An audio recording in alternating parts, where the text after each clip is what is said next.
உலகத்தில் கைபேசியிற்குள்ளே கனவுகளை தொலைத்து கொண்டிருக்கும் குழந்தைகளே, இந்த பாரதியின் வரிகளுக்கு செவி கொடுங்கள். ஓடி விளையாடு பாப்பா, நீ ஓய்ந்து கல்லாகாது பாப்பா.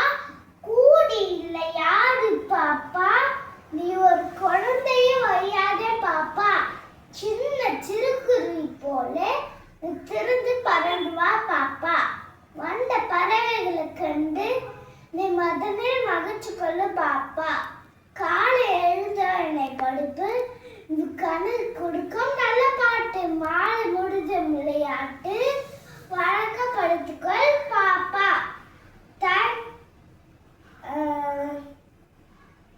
வணக்கம்.